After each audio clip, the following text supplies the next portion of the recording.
Hey, so we just saw Chris Jericho sort of get turned on, I guess you might call it, by Stephanie. She's siding with the Alliance. And of course, we've got Rhino and Tess there. What do you think about the on air chemistry? We talked a little bit about the chemistry between Tess and Stephanie. What about Jericho and Stephanie? Jericho and Stephanie had great chemistry, actually. Yeah. Because it was the feeling of disgust between the two of them just was magic. I thought they melded well. All these years later, we've still got in-program advertising for a JVC boombox here. Let that be a lesson to you young entrepreneurs. If you get an opportunity to be a part of in-program advertising, it might live on forever. Well, especially right here on Something to Wrestle with Bruce Prichard. That's right. That's right, goddamn. So sassafras. If you got any sassafras you'd like to see, I got on shelf some sassafras. What is sassafras? I think it's like some, I don't know. It's something. It's a drink. Yeah, it's a drink. It's not an herb. It's kind of a drink. Yeah, it's like a sassafras, little sassafras drink. Remember some sassafras. So we've got Christian backstage, and Christian is telling Edge he's going to win the European title tonight. And then we're going to see a little skit that I've always been curious about. It's Sean Stasiak trying several times to cut his Stone Cold tribute, like we just saw from Hurricane earlier.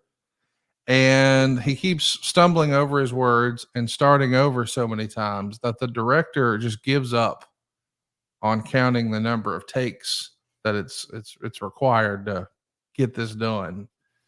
This effectively, is a shoot. Okay.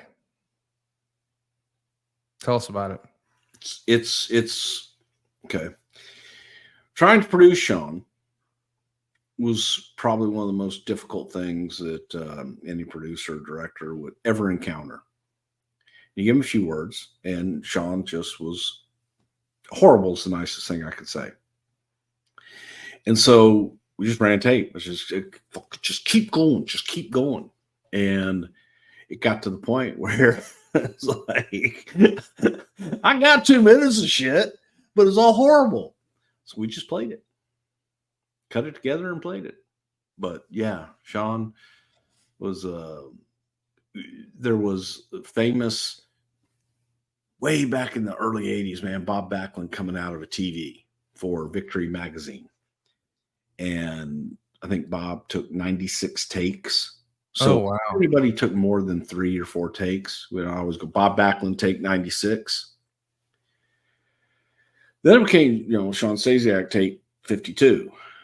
I'm like going, dude, we can't just keep doing this shit over and over and over again. And then I just so frustrated. Like, you got to be able to do this, man. And so that became the norm. Just became the norm. Nobody wanted to produce them because it was kind of unproducible. Would you consider airing a skit like that, or could you understand how a talent might feel like they were being quote unquote buried by that? Well, it gives them character. If the fact is that that's how they are in real life, well, let's make a character out of that. You can make a character out of that, and that character be endearing to where the people want to help them get through it and see if they can get through it. And then if they ever do, that's a victory moment. And so here's your choice. Let's make a character out of what it is that you do and try to bring that part out of you, or we can't use you. It's a way of communicating.